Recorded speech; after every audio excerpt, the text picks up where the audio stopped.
सर्वांना नमस्कार. मी राजेंद्र मगर, दिव्य कृपा यूट्यूब चॅनल संचालक, हरेगाव. आज आपल्यासोबत प्रगत पदवीधर संघटना मुख्य कार्यालय पुणे यांचे अध्यक्ष सन्माननीय श्री नरेश चव्हाण साहेब हे आपल्यासोबत आहेत. ते आपल्या प्रगत पदवीधर संघटनेची व त्यांच्या कार्याची आपल्याला काही माहिती देणार आहेत. आपल्या यूट्यूब चॅनलच्या सर्व सभासदांसाठी ती उपयुक्त अशी माहिती आहे, म्हणून आपण त्यांच्याकरवी ही माहिती ऐकूया. नमस्कार सर. नमस्ते. आम्ही दिव्यकृपा यूट्यूब चॅनलमध्ये अशा काही संस्थेचे म्हणजे ज्या काही नामोल्लेख त्यांचा खूप चांगल्या रीतीने त्यांचे कार्य आहे, त्यांच्या आपण दिव्यकृपा यूट्यूब चॅनलमध्ये त्यांची मुलाखत घेऊन ते कार्य प्रसारित करत असतो. तर आम्हाला तुमच्या या प्रगत पदवीधर संघटनेची कृपया थोडक्यात माहिती द्या अशी तुम्हाला विनंती करत आहे. मी प्रगत पदवीधर संघटनेचा अध्यक्ष नरेश चव्हाण. सर, आपण आपल्या यूट्यूब चॅनलवरून आम्हाला आमच्या कार्याची माहिती देण्याची संधी दिली, त्याबद्दल आपले मनापासून संघटना आभार मानते.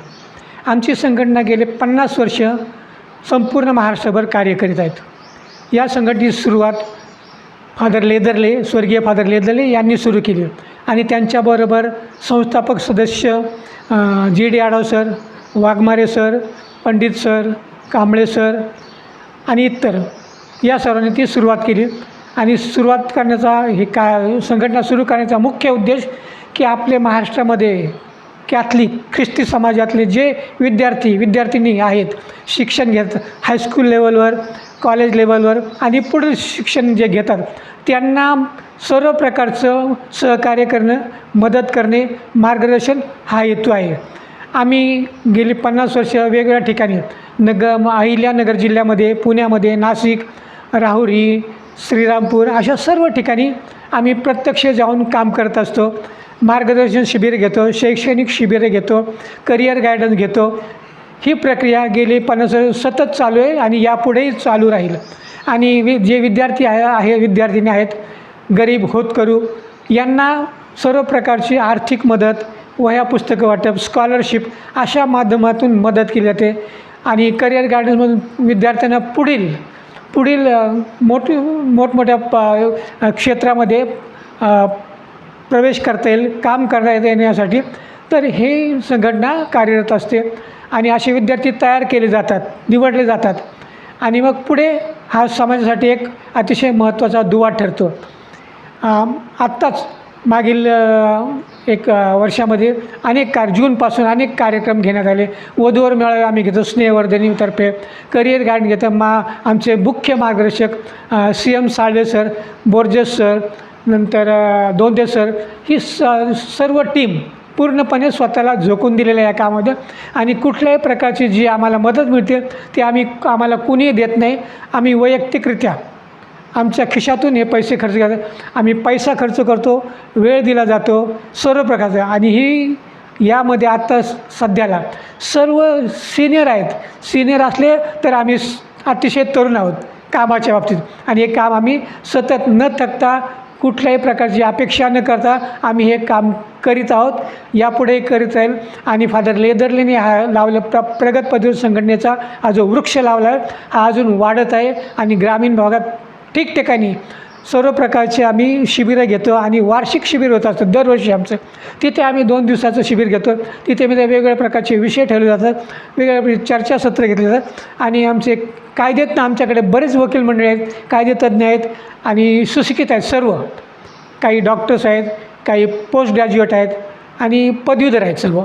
तर ही सर्व मंडळी कुठली अपेक्षा न करता, कुठली काही मिळेल या हेतूने न करता जितकं समाजाला देता येईल, आपण शिकलो, आपण आपल्या पायावर उभं राहिलं तर असंच आम्ही इतरांना देऊ आणि इतरांपर्यंत पोहोचण्याचा आम्ही प्रयत्न करत आहोत. धन्यवाद सर. माझे सहकारी ॲडव्होकेट संसारे सर पुढील माहिती देतील. नमस्कार.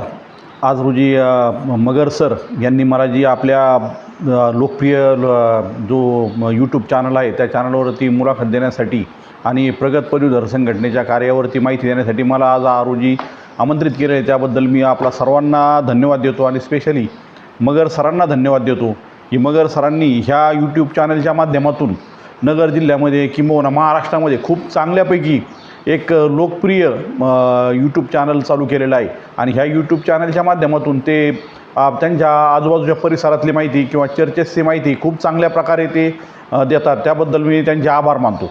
आणि आज रोजी आम्ही प्रगत पदवीधर संघटनेने जो काही आज हरेगाव येथे वधूवर मेळावा आयोजित केलेला आहे. ह्या वधूवर मेळाव्यासाठी प्रगत पदवीधर संघटनेचे सर्व पदाधिकारी आणि स्थानिक कार्यकर्ते आज रोजी येथे हरेगावच्या चर्चच्या जवळ आलेले आहेत आणि तो मेळावा लवकरच चालू होणार आहे. तर प्रगत पदवीधर संघटना जी आहे तर अगोदरचे जे काही वक्ते होते आपले सन्माननीय अध्यक्ष साहेब यांनी माहिती दिलेलीच आहे की प्रगत पदवीधर संघटना फादर लेदरले यांनी स्थापन केली. फादर लेदरले हे तसे परदेशी मिशनरी, परंतु परदेशी मिशनरी असताना त्यांना जी काही महाराष्ट्रामध्ये आल्यानंतर नगर जिल्ह्यामध्ये स्पेशली आल्यानंतर त्यांना अशी एक जाणीव झाली की नगर जिल्ह्यातले विद्यार्थी हे मेहनती आहेत, हुशार आहेत, परंतु परिस्थितीमुळं ते नडलेले आहेत. परिस्थितीमुळं त्यांना उच्च शिक्षण घेता येत नाही आणि हे त्याच्यामुळे त्यांना नोकरीचा अभाव असतो. आणि त्यावेळेस नगर जिल्ह्याची जर परिस्थिती बघितली गेली तर त्यावेळेस एक मागासलेला जिल्हा म्हणून एक ओळख होती त्या काळामध्ये. त्यावेळेस त्यांनी असं ठरवलं की ह्या समाजाचा विकास झाला पाहिजे आणि जर विकास जर व्हायचा असेल तर या समाजातली मुलं शिकली पाहिजे. आणि हा एक उदात्त आणि उच्च विचार घेऊन फादर लेदरले यांनी संपूर्ण नगर जिल्ह्यातील युवकांना एकत्र केलं. आणि त्यावेळेस जेव्हा ते संगमनेर येथे कार्यरत होते त्यावेळेस संगमनेरच्या जे शाळा आहे आपली त्या शाळेमध्ये ते प्रिन्सिपल असताना त्यांनी तिथं बोर्डिंगला संपूर्ण नगर जिल्ह्यातील मुलांना एकत्र केलं आणि त्यांना शिक्षणासाठी प्रवृत्त केलं. आणि त्यावेळेस नगर जिल्ह्यामधली अशी एकमेव संस्था होती ज्ञानमाता विद्यालय का तिथं शेतीविषय शिकवला जायचा आणि त्यांनी शेतीविषयी शिकण्यासाठी बऱ्याचशा मुलांना प्रवृत्त केलं. आणि ते प्रवृत्त करत असताना त्यांना स्पेशली इंग्लिशचं त्यांना मार्गदर्शन केलं आणि त्यांना पुढं जाण्यासाठी काय करता येईल, भविष्यामधले काय प्लॅनिंग करता येईल किंवा आपल्याला नोकऱ्या कशा मिळवता येईल याविषयी ते खूप काटेकोरपणे त्याची हे करत होते, त्याचा अनुनय करत होते. आणि एवढं सगळं करत असताना जेव्हा फादर लेदरले यांची पुण्याला बदली झाली, स्नेहसदनला जेव्हा त्यांची बदली झाली त्यावेळेस त्यांनी जे काही रोपटं लावलं होतं त्या रोपट्याकडं त्यांनी असं सोडून दिलं नाही, त्यांनी ते बघत राहिले. आणि ते करत असताना त्यांनी मग तिथालचे जे काही मुलं 10वी झाले किंवा त्यावेळेस जे उच्च शिक्षणासाठी जे लोकांचे हे झाले ॲडमिशनसाठी त्यावेळेस त्यांनी पुण्यामध्ये स्नेहसदनला असताना या सगळ्या मुलांना स्नेहसदनला बोलवलं आणि त्यांनी काळजी घ्यायला सुरुवात केली, त्यांना ते ग्रूम करायला सुरुवात केली. त्यांना वेगवेगळ्या कॉलेजेसमध्ये ॲडमिशन देणं, वेगवेगळ्या याच्यामध्ये त्यांना नोकरीसाठी प्रयत्न करणे असे सगळे प्रयोग चालू केले. आणि मग त्यांच्या असं निदर्शनास आलं का आपण आता काही दिवस इथं मिशनरी म्हणून राहू, परंतु आपल्यानंतर यांच्या पुढची जी पिढी या पुढच्या पिढीला पण शिक्षण मिळालं पाहिजे. म्हणून त्यांनी हे जे काही मुलं सगळे नगर जिल्ह्यामधून त्यांनी पुण्याला नेले होते आणि त्यांना सांगितलं का आपण एक संघटनेची स्थापना करू आणि ह्या संघटनेच्या माध्यमातून तुम्ही भविष्यामध्ये जेव्हा तुम्ही सेटल होताल, चांगल्यापैकी तुमचं अर्निंग राहील, तुमचं कुटुंब सांभाळून तुम्ही तुमच्या समाजातल्या तुमच्या नातेवाईकांना तुमच्या समाजातल्या लोकांना तुम्ही मदत करा. आणि याच्यासाठी एक संस्थात्मक त्याला व्यासपीठ पाहिजे किंवा एक ठिकाण पाहिजे. म्हणून प्रगत पदवीधर संघटनेची स्थापना त्या काळामध्ये फादर लेदरले यांच्या नेतृत्वाखाली झाली. आणि त्यावेळेस त्यांनी फादर लेदरने असं प्रोत्साहित केलं होतं, ह्या विद्यार्थ्यांना सांगितलं का तुमच्या मॉर्निंगमधला काही भाग तुम्ही समाजसेवेसाठी द्या. आणि त्याचाच एक परिपाक म्हणून जे पुण्यामध्ये जी काही मंडळी सेटल झाली, वेगवेगळ्या काही विद्यार्थ्यांनी मेडिकल केलं, काही लोकांनी इंजिनिअरिंग केलं आणि किंबहुना बरेचसे जे काही विद्यार्थी आहेत हे परदेशामध्ये जाऊन स्थायिक झाले आणि परदेशामध्ये जाऊन स्थायिक झाले. परंतु हे सगळं जी काही मंडळी यांनी फादर लेदरले यांची जी शिकवण आहे ते अजिबात विसरले नाही, तुम्हाला सांगतो. आणि ही शिकवण न विसरल्यामुळं त्यांनी त्या प्रगत पदवीधर संघटनेमध्ये सामील होऊन त्यांनी सर्वसामान्य लोकांना, नवीन विद्यार्थ्यांना मदत करण्यासाठी ते प्रवृत्त झाले. आणि तेव्हा त्यांनी एक फादर लेदरले फंड, एज्युकेशनल फंड नावाचा एक फंड त्यांनी रेज केला. आणि ह्या फंडाच्या माध्यमातून त्यांनी गरीब विद्यार्थ्यांना, प्रत्येक पॅरिशमधल्या, प्रत्येक शाळेमधल्या विद्यार्थ्यांना त्यांनी मदत करायला सुरुवात केली. आणि मग आता तुम्हाला सांगतो ती संस्था जवळपास 50 वर्ष जुनी झाली. फादर लेदरले संस्था स्वर्गामधून या संस्थेकडे बघत असेल आणि त्यांना निश्चितपणे अभिमान वाटत असेल का आपण जे काही रोपटं लावलेलं आहे त्याला निश्चितपणे चांगल्यापैकी फळं आलेलं आहे आणि खूप मोठं झाड झालेलं आहे. आता प्रगत पदवीधर संघटनेमध्ये वेगवेगळे प्रोजेक्ट राबवले जात आहेत. वधूवर मेळावा असेल, एज्युकेशनल मार्गदर्शन असेल, शैक्षणिक मार्गदर्शन असेल, परदेशी जाणाऱ्या विद्यार्थ्यांसाठी प्रगत पदवीधर संघटना स्पेशली मदत करते. जे काही विद्यार्थी आहे त्यांना पासपोर्ट व्हिसासाठी परदेशी जाण्यासाठी जे काही प्रोव्हिजन असतात, या सगळ्या प्रगत पदवीधर संघटनेचे जे कार्यकर्ते आहेत सगळ्या मुलांना शिबिरं घेऊन मार्गदर्शन शिबिरं आयोजित करतात. आणि हे मार्गदर्शन शिबिर आयोजित करताना त्यांनी आपल्या बांधवांकडे अजिबात दुर्लक्ष केलेलं नाही आहे. ते दरवर्षी मोठे कार्यक्रम घेऊन प्रत्येक शाळेमधल्या मुलांना वह्यांचं वाटप करतात आणि प्रत्येक शाळेमधले जे काही मुलं आहेत पहिल्या 1 ते 3 नंबरपर्यंत पहिले 3 मुलांसाठी जे स्कॉलर मुलं असतील त्यांना ते पार 10,000पासून तर 25,000पर्यंत ते आर्थिक मदत करतात. स्कॉलरशिपच्या स्वरूपामध्ये ती मदत करतात. याच्यासाठी प्रगत पदवीधर संघटनेने आपले जे काही डायसिस आहेत किंवा जेजुईटचे जे काही धर्मगुरू आहेत यांना पण सहकार्यासाठी प्रवृत्त केलेलं आहे. त्यांना सांगितलं आहे का तुम्ही समाजामधले जे काही गरीब मुलं असाल, गरीब तडका असेल, त्यांना तुम्ही आमच्यापर्यंत बोलवा, त्यांना आमच्याकडे पाठवा, आम्ही त्यांना मदत करू. अशा पद्धतीने हे काम अहोरात्रपणे चालू आहे. आणि आपले जे काही पुण्या मुंबईला परदेशामध्ये सेटल झालेले जे काही समाज बांधव आहेत हे संपूर्णपणे मदत करायला ते तत्पर आहेत. आणि दुसरं असं का आपल्याकडं आध्यात्मिकसुद्धा मार्गदर्शन केलं जातं. का हे जे काही धर्मगुरू आहेत आपले आध्यात्मिक मार्गदर्शन फादर जो गायकवाड असतील, फादर जेवेंद्र जाधव असतील, हे चांगल्यापैकी मार्गदर्शन आपल्या युवकांसाठी करतात. ज्या मुलांना जे समाजापासून बाजूला गेलेले आहेत, व्यसनाधीन झालेले आहेत, ह्या मुलांसाठी सुद्धा एक प्रोग्राम राबवला जातो. आणि वेगवेगळ्या ठिकाणी हे प्रोग्राम राबवून आपल्या समाजातील जे काही समाजापासून बाजूला गेलेले आहेत, मानसिकदृष्ट्या जे विकलांग झालेले आहेत यांच्यासाठी सुद्धा हे प्रोग्राम राबवले जातात. आणि अतिशय चांगलं काम प्रगत पदवीधर संघटनेचं चालू आहे. माझी आपणा सर्वांना एक कळकळीची विनंती आहे की आपण समाजाचं कुठंतरी देणं लागतो. ही जी भावना फादर लेदरलेंनी आपल्यामध्ये, ती आपल्या काही युवकामध्ये त्या काळामध्ये 50 वर्षापूर्वी त्यांनी जी काही डेव्हलप केली होती, तीच भावना आज पण आपण डेव्हलप करणं गरजेचं आहे. कारण आपण जर आताचा धकाधकीचा काळ बघितला गेला तर खूप अवघड परिस्थिती आहे सामाजिक लेवलला. तर आपल्या लोकांनी आता जसं डॉक्टर बाबासाहेब आंबेडकरांनी सांगितलं, शिका, संघर्ष करा, संघटित व्हा. तर ह्या गोष्टीचा आपण जर उपयोग केला आणि फादर लेदरलेची जे शिकवण अंमलात आणली आणि जे फादर लेदरलेने जे काही रोप लावलेले होते त्या लोकांकडे जर बघितलं आपण, तर आपल्या समाजामध्ये खूप उच्च शिक्षित लोक आहेत. आता आपल्याला आहे ना, म्हणजे कोणाकडे बघायची गरज नाही. आपणच आपल्या समाजातल्या लोकांकडे जर बघितलं तर आपण शिक्षण जर घेतलं तर मला असं वाटतं फादर लेदरलेने जो काही संस्था उभी केली, जो फंड उभा केला, या फंडाच्या माध्यमातून जर आपण जर शिक्षण घेतलं तर समाज चांगल्यापैकी डेव्हलप होईल. आणि समाज जर डेव्हलप झाला तर आपलं कुटुंब डेव्हलप होईल. म्हणून माझी आपणा सर्वांना एक विनंती कळकळीची की आपण सगळ्यांनी शिकलं पाहिजे आणि शिकलं तरच आपला विकास होईल. हे जे प्रगत पदवीधर संघटनेचा उद्देश काय ती काय फार आपल्याला मदत करत नाही का प्रत्येकाला रोजच मदत करते असं नाही, पण त्यांना असं वाटतं का आपल्या मुलांनी शिकलं पाहिजे म्हणून ते आपल्याला स्कॉलरशिप द्यायचा प्रयत्न करतात, आपल्याला वह्या द्यायचा प्रयत्न करतात. काही वेळेस आपण स्कूल दप्तर देतो, काही वेळेस आपण बॅग देतो. म्हणजे असं खूप वेगवेगळ्या पद्धतीने मी आपल्या सर्वांना विनंती करेन का प्रगत पदवीधर संघटना आहे ना, आपली एक घरातली संघटना आहे असं तुम्ही गृहीत धरा. आणि हा जो मेसेज आहे मला असं वाटतं आपले मगर सरांच्या माध्यमातून हा संपूर्ण जगभर जाऊ द्या. कारण हे जे काही रोपटं हे खूप मोठा वृक्ष झालेला बघायचा आहे आपल्याला. आणि आपण असेच एकमेकाला मदत करत राहू. कारण आपला समाज म्हणजे आपलं कुटुंब आहे. संपूर्ण जे काही डायसेस आहे, जेजुईटचं जे काय आहे, संपूर्ण आपलं एक कुटुंब आहे. या कुटुंबाचा आपण सगळे एका रक्ताचे लोक आहोत आणि आपण एकमेकाला मदतच केली पाहिजे. आणि फादर लेदरला हेच अभिप्रेत होतं. याच्यासाठीच हा सगळा त्यांनी तो अट्टहास केला होता. मला असं वाटतं का फादर लेदरलेना हे बघून, मी परत एकदा रिपीट करतो का फादर लेदरलेला हा वृक्ष बघून खूप आनंद होत असेल. आणि तीच प्रेरणा घेऊन आपले जे काही धर्मगुरू आहे ते पण फादर लेदरले सारखंच ह्या संघटनेसाठी ते मदत करतायत आणि चांगल्यापैकी मदत करतायत.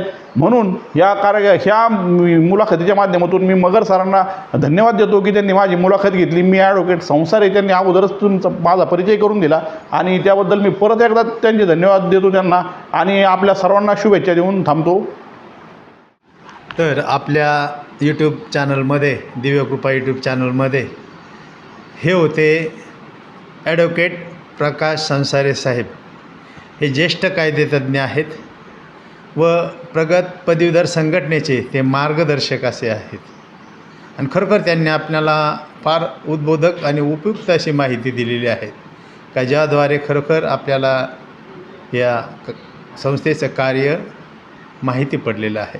त्याचप्रमाणे या संस्थेचे अध्यक्ष सन्माननीय नरेश चव्हाण साहेब यांनीसुद्धा या सर्व संस्थेची माहिती आपल्याला दिलेली आहे. आपण त्यांचेही मनापासून आभार मानूया. धन्यवाद सर. तुम्ही आमच्या दिव्यकृपा यूट्यूब चॅनलला जी काही मुलाखत दिली ती खरोखरच आमच्या प्रेक्षकासाठी खरोखरच चांगल्या प्रकारची अशी आणि आहे.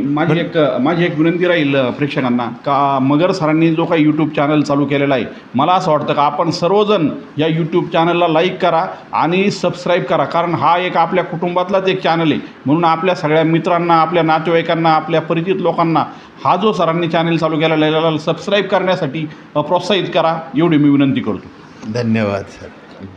प्रगत पदवीधर संघटना पुरस्कृत 88वा स्नेहवर्धनी वधूवर सूचक मिळावा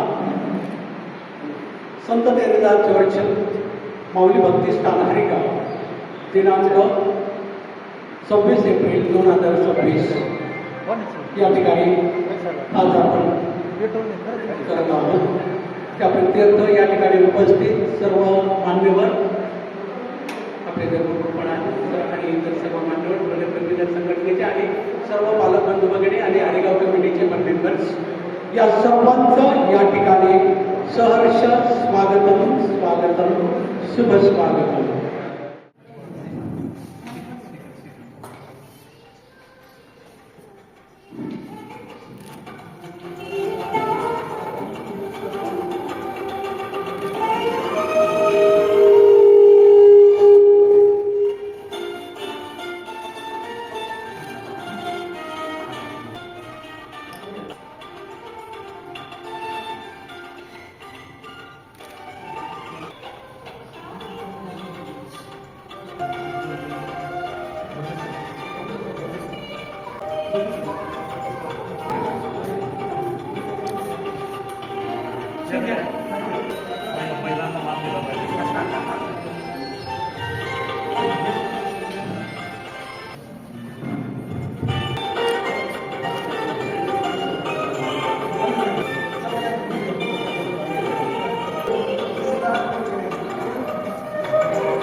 नमस्कार, मी अंतोन त्रिभुवन, स्नेहवर्धनी वधूवर सूचक मंडळ अध्यक्ष. ह्या मंडळाची स्थापना 1986 साली प्रभाकर गायकवाड आणि मालती गायकवाड यांनी PPH मधून सुरुवात केली. त्या अगोदर त्यांनी चांगलं काम सुरू केलं. त्यानंतर जवळ 8-9 वर्षाच्या कालांतराने अंतोन त्रिभुवन, फ्रान्सिस पारदे आणि कमलाकर काळे, विश्वास पाटोळे हा ग्रुप डॉन बॉस्को एरडामध्ये स्थापन झाला आणि त्यांनी फादर मॅन्युअल मिर्झलो यांची भेट घेतली की आम्ही ॲक्टिव्हिटीज मॅरेज ब्युरोसाठी काय करू शकतो का. त्यांनी आम्हाला सशर्त परमिशन दिली, सहकार्य केलं आणि हे 20 तुमच्या हाती देत आहे, तुम्ही वाढवा. त्यानंतर 1 महिन्याने फादर सुरेश साठे आम्हाला भेटायला आले पिंपरी चिंचवड येथे. तिथे त्यावेळी सुभाष खेडेकर, नंतर श्रीधर भोसले आणि कदम निकम हा सगळा ग्रुप तिथे आला होता. तर त्यांनी सांगितलं की आम्हाला पण मॅरेज ब्युरो सुरू करायचं आणि आम्ही ते 15 ऑगस्ट 1998 पहिला मेळावा डॉन बॉस्कोमध्ये घेण्यात आला. त्याचे आत्तापर्यंत तिथे 75 मेळावे झाले आणि आजचा मेळावा, आज तारीख 26 एप्रिल 1926 यावेळी 88वा मेळावा आम्ही इथे घेत आहोत. यामध्ये पूर्ण आपले स्नेहवर्धनीचे सहकारी, त्याच्यामध्ये सुधाकर सदाफळ, नंतर रमेश बनसोडे, नंतर मधुकर वाघमारे, विनायक त्रिभुवन आणि चक्रनारायण आणि आवारे हा सगळा ग्रुप एकत्र येऊन आम्ही हे काम करत आहोत. याच्यामध्ये गोरगरीब ज्यांना सपोर्ट नाही अशांना मदत करून आणि ज्यांना आवश्यकता आहे, जे कामाला आहेत, त्यांना एकमेकाची ओळख करून हा वधूवर मेळावा फलदायी करतो आणि यशस्वी करतो. आतापर्यंत बऱ्याच लोकांचे विवाह झालेले आहेत, त्यांची मुलंसुद्धा आता विवाहाला आलेले आहेत, त्यांचे पण आम्ही लग्न लावलेले आहेत. धन्यवाद. थँक्यू. आभारी आहे. श्रामपूर तालुक्यातील संत तेरेजा चर्च हरेगाव मतमाऊली भक्तिस्थान येथील सभागृहामध्ये रविवार दिनांक 26 एप्रिल 2026 रोजी प्रगत पदवीधर संघटना पुरस्कृत स्नेहवर्धिनी मंडळ आयोजित सर्वपंथीय 88वा वधूवर परिचय मेळावा संपन्न झाला. विवाह संस्था ही परमेश्वरी योजना आहे. विवाह हे पवित्र बंधन काचेप्रमाणे आहे. देवाला जर मध्यस्थ मानलं तर वैवाहिक जीवनात आपण यशस्वी होऊ शकतो, असे प्रतिपादन मेळाव्याचे अध्यक्ष रेव्हरंड फादर डॉमिनिक रोझारियो यांनी केले. यावेळी स्नेहवर्धिनीचे अध्यक्ष Shri Anton Tribhuvan, Shri Francis Borges, advocate PM Sansare, advocate Pramod Sagalgile साहेब, ॲडव्होकेट लुईस तेलोरे, मेघाताई अमोलिक आदींनी आपले मनोगत व्यक्त केले. सूत्रसंचालन श्री जो दिवेसर यांनी तर प्रास्ताविक प्रगत पदवीधर संघटनेचे अध्यक्ष नरेशजी चव्हाण यांनी केले. त्याचप्रमाणे संत तेरेजा संकुलाचे प्रमुख व पर्यवेक्षक रेव्हरंड फादर फ्रान्सिस ओहोळ, संघटनेचे पदाधिकारी व पॅरिश काउन्सिलचे सभासद श्री सुभाष पंडित, श्री DS गायकवाड, श्री सुनील साठे सर, श्री बाळासाहेब पारदे सर व सुनील साळवे सर हेही उपस्थित होते.